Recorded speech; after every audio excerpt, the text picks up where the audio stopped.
ও ভাই, একটু লক্ষ্য করবেন আমার ভাইরা, আমার বন্ধুগণ, আমি আপনাদের কাছে বলি, নসিয়া মামুদপুরের মুসলমানরা, আমি আপনাদেরকে ওয়াজ করতে আসি নাই, আমি আমার নিজের ইসলাম করার জন্য, আমি আমার মতকে বুঝাই মন,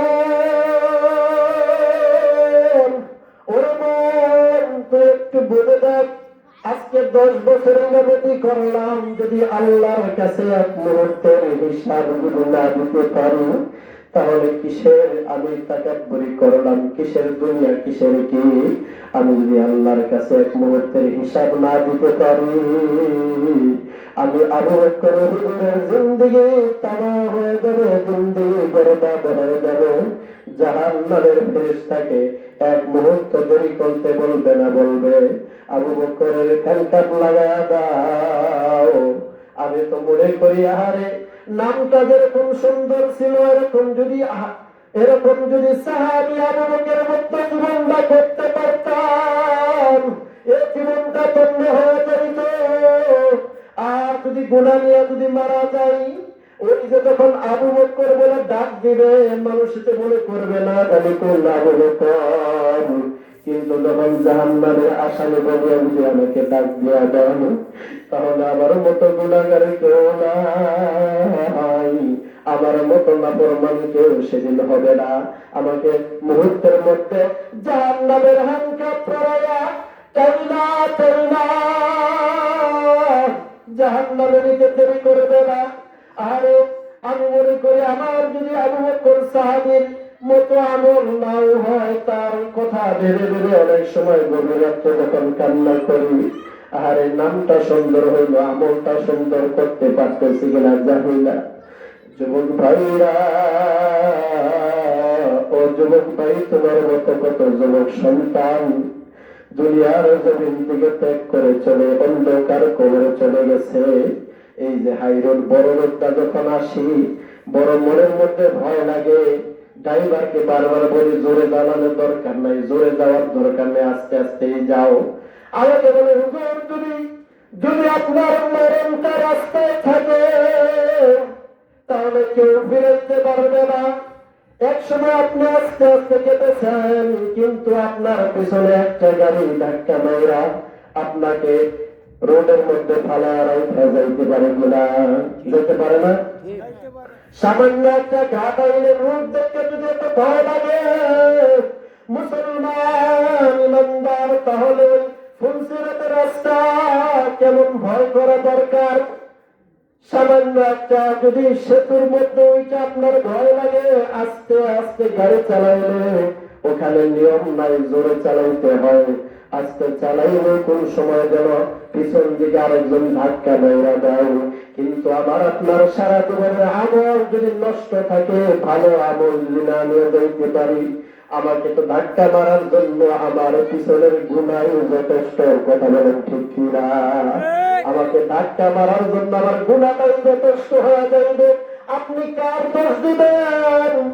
বলে কি লাভ হবে? অমুকের পিছনে না গেলে আমি গুনাহগার হইতাম না, বলে কোনো লাভ নাই, লাভ নাই।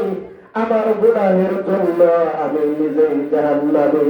এই জন্য আল্লাহ তাআলা বলতেছেন, তোমরা যে গুনাহ করো, গুনার মাত্রা যখন বেশি হয়, দেশের মধ্যে তখন অভাব-অনটন শুরু হয়। তোমার গুনার জন্য তোমার জীবনে, তোমার জন্য অভাব, তোমার গুনার জন্য তুমি নিজেই দায়ী। কথা বলেন ঠিক কিনা? আমার গুনার জন্য যদি আপনাকে দায়ী করি হবে না। আগেকার সময় দেখবেন ফল ফলন থেকে নিয়ে গাছের তরে তরকারি সব কেমন হয়েছে, আর এখন কেমন হয়। ওই একই লাউ মাছ দিয়ে রান্না করলে ওই লাউয়ের স্বাদ আগের মতো পাওয়া যায় না। এজন্য কি লাউ আলাকে দায়ী করবেন? লাউ আলাকে দায়ী করলে কোনো লাভ আসেনি। কারণ আল্লাহ এই জমিন থেকে বরকত উঠায় নিছে।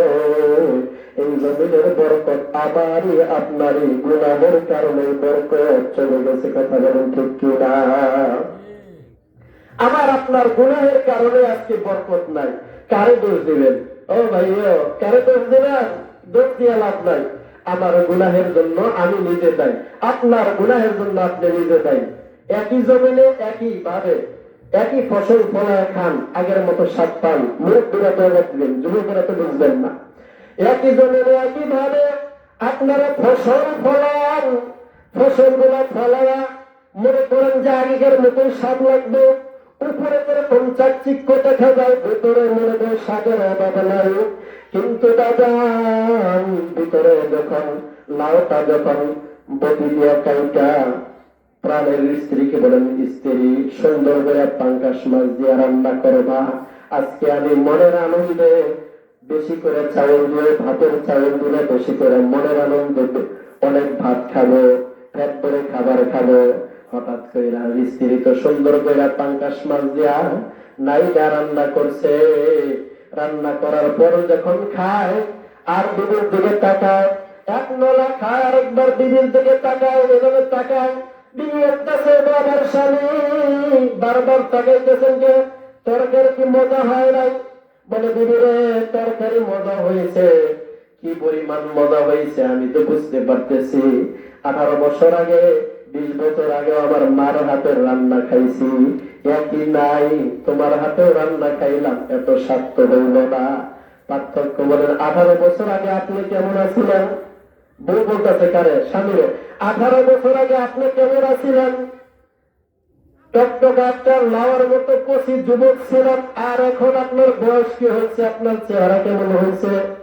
একটু হলে পার্থক্য হয়েছে কিনা? স্বামী বলতে, তা তো অবশ্যই।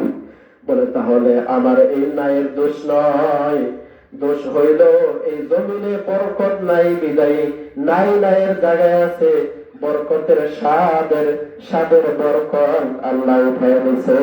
আপনি যেরকম পরিবর্তন হয়েছেন, আপনার আমল পরিবর্তন হয় নাই। আপনার 20 বছর নাই যেরকম নাইয়ের মতো আছে, কিন্তু জমিনে বরকত না থাকার কারণে নাইয়ের স্বাদ আল্লাহ কিনা। একটা নাও উদাহরণ দিলাম।